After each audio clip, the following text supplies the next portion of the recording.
இந்த அடாப்டர் பார்த்தீங்கன்னா மோட்டர்லேருந்து கட்டாயி வந்துடுதுன்னு சொல்லி கூப்பிட்டுருந்தாங்க. நாங்கள் போய் பார்க்கையில் அந்த பைப்பெல்லாம் பார்த்தீங்கன்னா டேமேஜ் ஆகி தான் வந்துருக்குது, கல்லில் டேமேஜ் ஆகி தான் வந்துருக்குதுங்க. அப்புறம் அந்த காலரும் பார்த்தீங்கன்னா அந்த அடாப்டர் ரஸ்ட் ஆகி தான் கிடக்குது, துரு பிடிச்சி தான் கிடக்குது. V6 மோட்ரு டபுள் கேபிளுங்க உள்ளே கிடக்குது. அதை நாங்கள் இன்னும் கேமரா விட்டு பார்க்க போகிறோம். இப்போ போருக்குள்ளே கேமரா ஓடுறோம். இப்போ கேமரா உள்ளே போயிட்டு இருக்குது. கேசிங் பை பார்த்தீங்கன்னா ஒரு 40 அடி வச்சுக்கிறாங்க. அதுக்கு கீழே 10 அடியிலேயே தண்ணி இருக்குது. டோட்டலாக 50 அடியில் தண்ணி ஆரம்பிக்குது.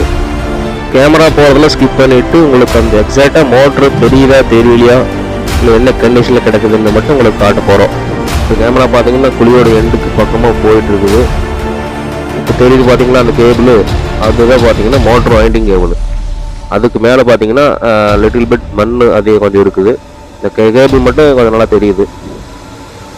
அந்த மேலே அந்த ஐபியிலலாம் பார்த்தீங்கன்னா மண் மூடி கிடக்குது, கல் கிடக்குது. பம்ப் ஐபி எதுவுமே தெரியல, கேபிள் மட்டும்தான் தெரிஞ்சுக்குதுங்க. ஸோ மோட்டர் அங்கே தான் இருக்குது கன்ஃபார்ம். இந்த கல்லுக்கு பார்த்தீங்கன்னா தண்ணி வர மாட்டத்துலேருந்து வந்ததாக தான் இருக்கணும். எனிஹோ அந்த எடுக்கிறதுக்கான ப்ராசஸ் ஆரம்பிக்கலாம். ஸோ இதுக்கப்புறம் தான் நம்ம வேலையை ஆரம்பிக்கணும்.